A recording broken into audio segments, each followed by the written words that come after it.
Hey, what's up guys? Today we're unboxing the S22 Ultra 5G. I got it a week early since I'm a first-time customer with AT&T. And I'm also part of the Civil Air Patrol, the United States Air Force Auxiliary, so with FirstNet you actually get the products before anybody else due to your, basically like a VIP service basically. And so this is the packaging for the box. Just AT&T standard stuff. And so the packaging looks pretty good, not different from the other S series we've seen in the past. Similar tape measures, dimensions a little bit bigger since it's basically a note from what we've seen. Or should I say the spiritual successor to the Note, since the last Note product we had was the S20 Ultra, which released I believe 2 years ago. So here's the phone out of the box. As you can see, very similar to the Galaxy series Notes. Let's see out of the box. This is the FirstNet chipset SIM SIM that comes with it. I believe this is the charger. Here's your pin for the SIM card. And we have our USB Type-C charger. I'm not sure this is a fast charger though, so I think you have to buy this separately for $50. One thing to know about this phone is that there is no headphone jack. This is actually a new improvement that was brought upon by the S21 series. Very heavy first impressions of this. Looks like there's a layer of plastic covering the back and the front. As you can see with this new device, there's actually 5 cameras, so no more of that bezel that we see in the S21 and the S20s. Just 5 cameras. I'm kind of curious how to see that hold up against scratch tests, but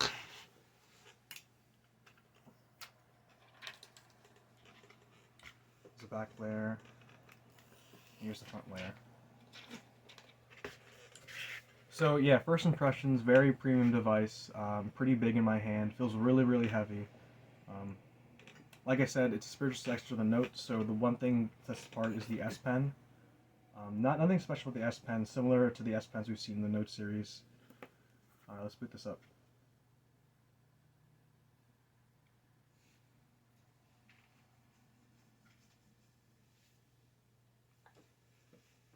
Like I said, one thing about this phone is that the design of it is very, very slick. As you can see, with the rounded edges are no longer present anymore, as they're kind of sharp now. Like I said, spiritual successor to the Note, guys. Alright, let's start this up. And as you can see, I am rocking the Galaxy Watch 4 to pair up with this Note, so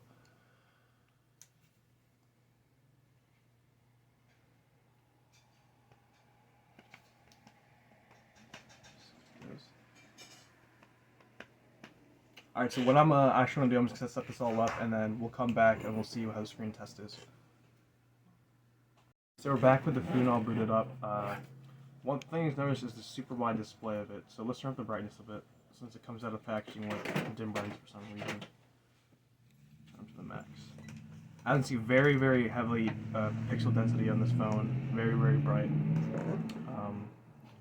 Very good refresh rate. So what I read about the specs of this phone is 120 Hz as the maximum, but what's different between this year's and last year's flagships is that this actually can go down to 1 Hz when scrolling and looking at static content, which is actually really good for battery efficiency.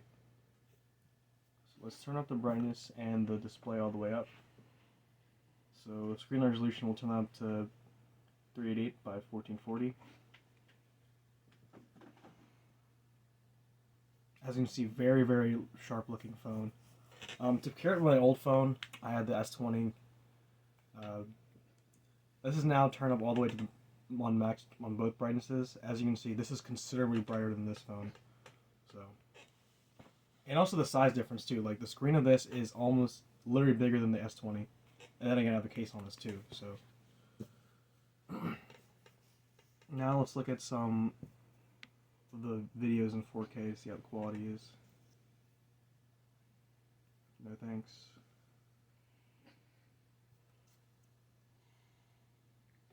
Pretty sure everybody does this when they get their first phone, is to go to 4K video.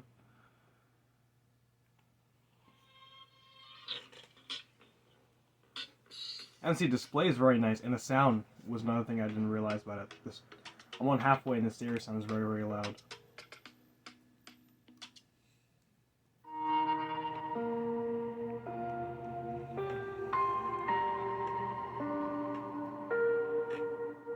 As you can see, it fills the whole screen.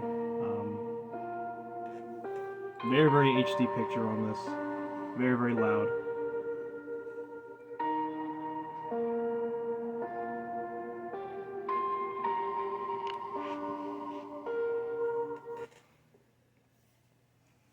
Now, one of the biggest pros of this phone is the camera. So, we'll check that out.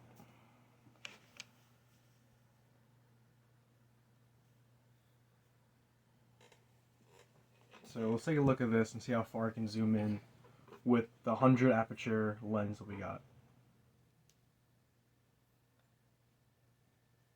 As you can see, yeah, it's going to be blurry, but the fact that it can go all the way to 100 is insane on a phone like this. Of course, it's going to be really grainy, but the fact that we can zoom in that much is almost akin to like a microscope or something. It's pretty cool. And another thing about this phone, I'm not sponsored by AT&T or anything like that. But if you have any Galaxy device, like a broken Galaxy J7 or an S4 from a while back, you can actually trade it in and get an $800 credit. That's what I did for this phone, and yeah, so it's a really good deal for AT&T. Then again, I'm not sponsored by them, but I'm just letting you know that's a really good deal. So yeah, if you want to sign up for AT&T, get first cent, you can get the S22 Ultra.